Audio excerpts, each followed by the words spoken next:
For today's cup of coffee, I'm riding solo because he actually was feeling well enough to be out and about, and it's like, yeah, he needs to be out and about.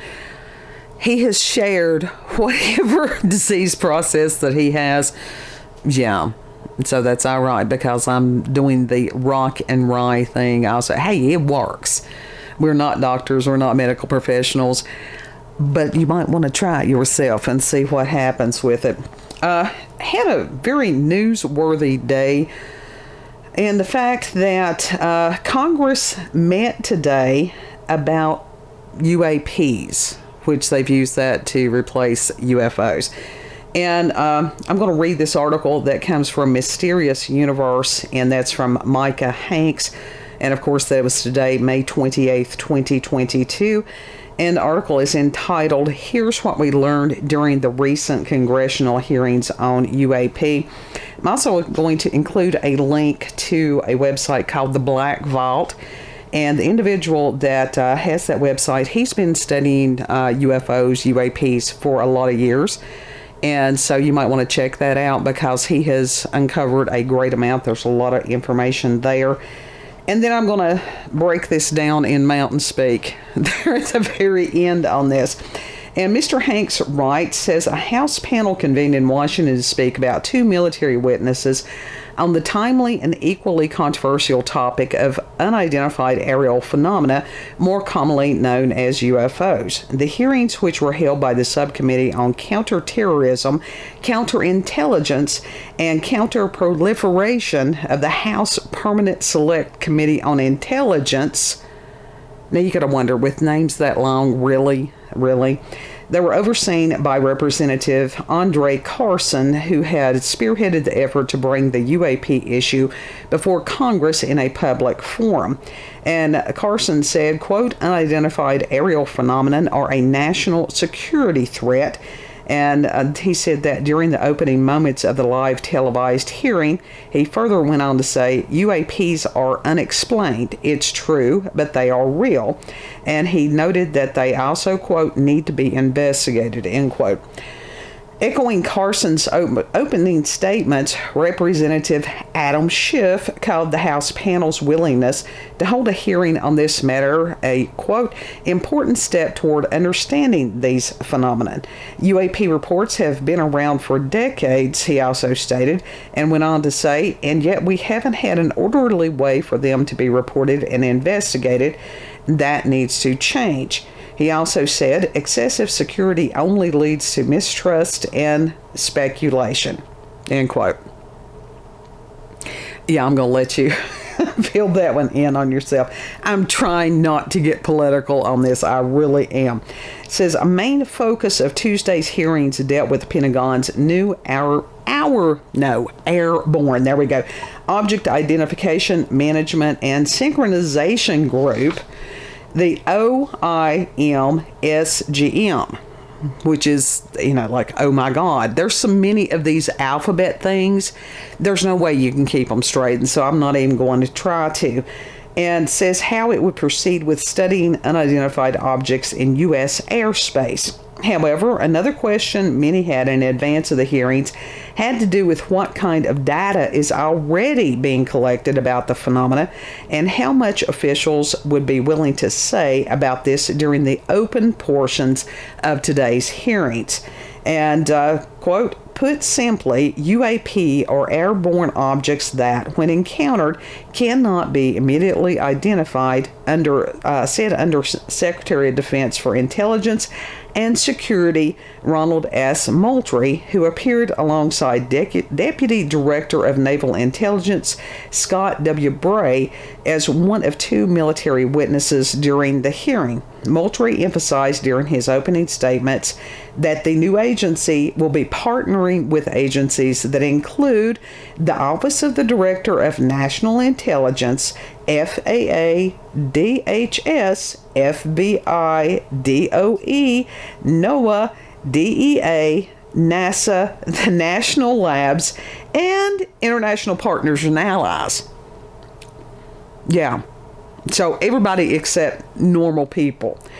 And Moultrie had also had encouraging words to share about the Pentagon's commitment to transparency once the new office takes over for the Navy's UAP task force. Moultrie stated the department is fully committed to the process of openness and transparency for the American people.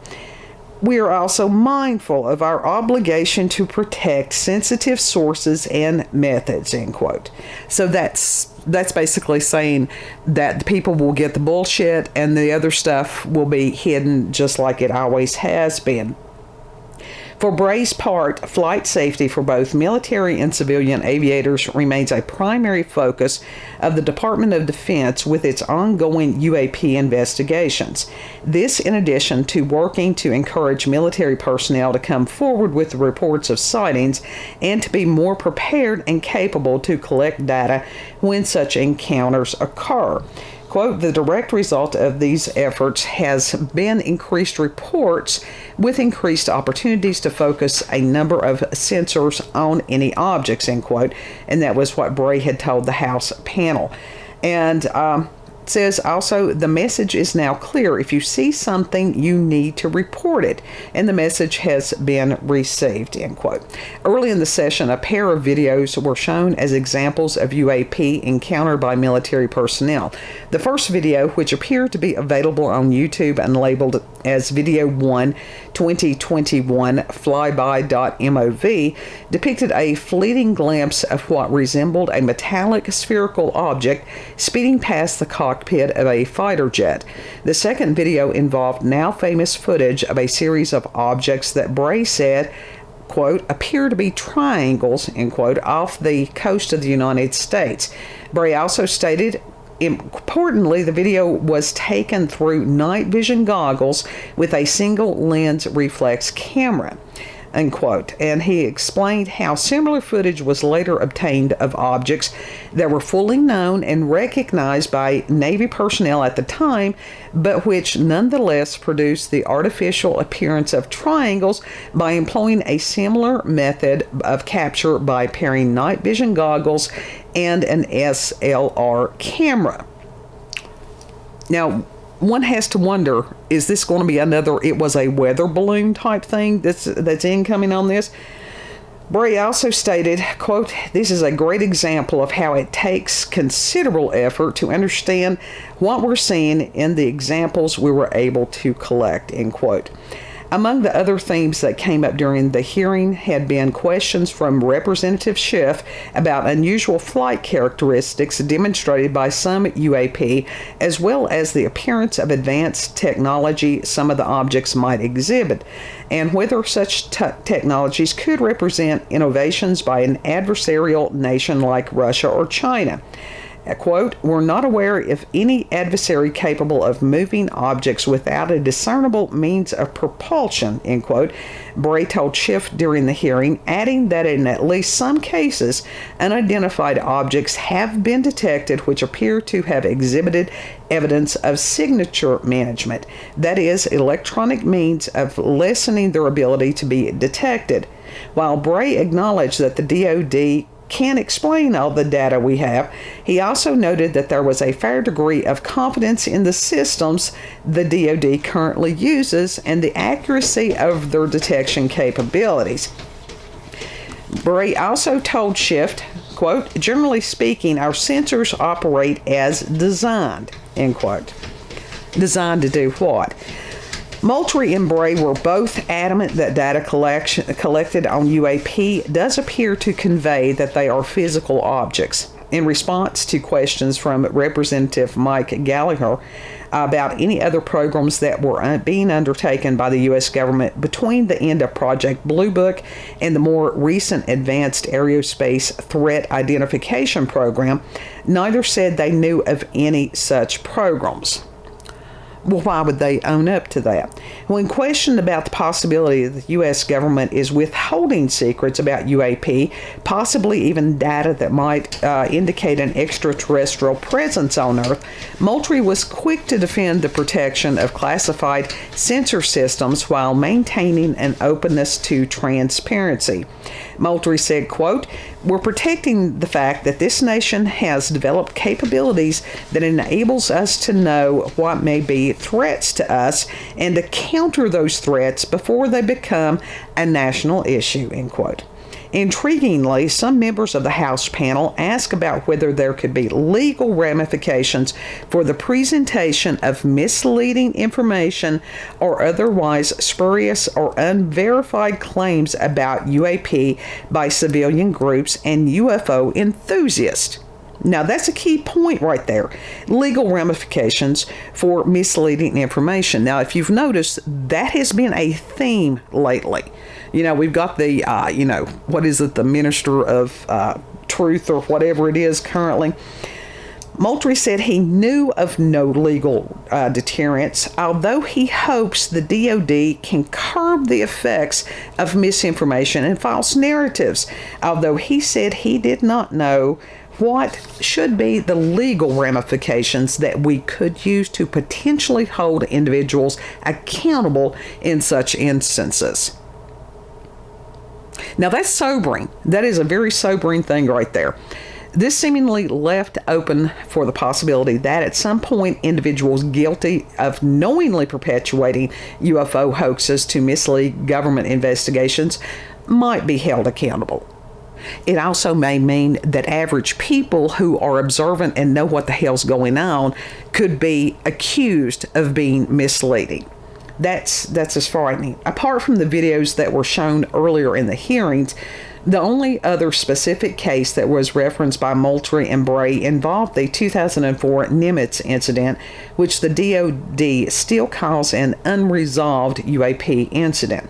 Bray stated, quote, "We have data on that and it simply remains unresolved."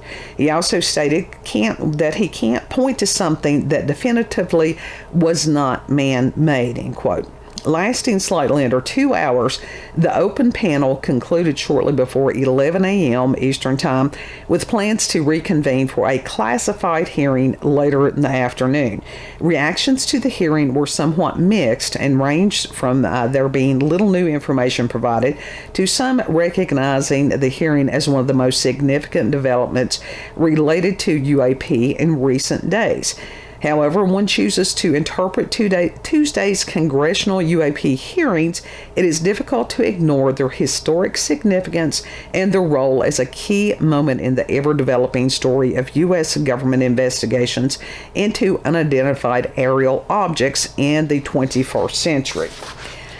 Okay, and that was Mr. Hanks' take on what was said. I actually tried to watch this and I didn't even make it a half an hour because after 20 minutes I was already livid. And during the opening statements, I mean, just out of the starting gate, it was a matter of mentioning current news events that more than likely have been contrived, and that this stuff is something else to further divide Americans, and because never let a crisis go to waste. That was the first thing that I noticed. Also, this repeated phrase of transparency. So anytime the government says one thing, you can believe that it's the actual total opposite, sort of like, war is peace type thing. We've heard that before. And also, it was emphasized that the examination of the UAPs was to determine if they could be technology from another nation or a natural phenomenon. Okay, that's feasible if it's done correctly. Like I said, if it's not a matter of, it was a weather balloon. It was also a repeated phrase as far as how certain information had to remain private in the name of security. So in other words, it's going to be total redaction, just like every other thing had been to date. And now Moultrie stated that he did want to destigmatize the reporting on the UAPs so that those who have cited them don't have to have the fear of being ridiculed, and that the gathering of information will be a standardized, process. That's feasible, because whether it's public or whether it is, these military personnel that have witnessed these phenomenon, any of that stuff, there is this huge, stigmatization on that. That was one of the things about trying to change the phrase from, unidentified aerial phenomenon, which will take me forever to try to remember on a regular basis, versus the UFOs. Because UFOs, you've got, science fiction and all this stuff that has become associated with that phrase. Seems like that MUFON, at some point I had read that they were mentioned. Seems like that the gentleman that's over the Black Vault, that he was mentioned during this hearing. And my whole thought on this is, okay, here we go. Wait for Project Bluebeam. Because I've been expecting it for a while. And, this could also be another excuse to blame another country for what this country is doing. Because we're great at smoke and mirrors. Well, we used to be great at it. I don't know that we're still great at it. But it was interesting.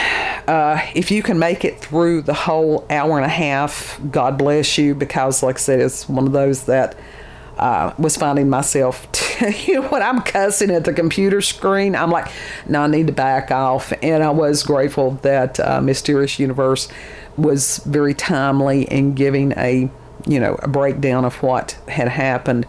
Like I said, encourage everybody to go to the link, or there's lots of places you can just type that in and go and watch it. I don't know. That's another one that you probably could, wash dishes too, if you get as aggravated about it. And as far as the lack of transparency, they've always tried to bullshit the American people, and a lot of people will accept that because they don't want to think about other possibilities.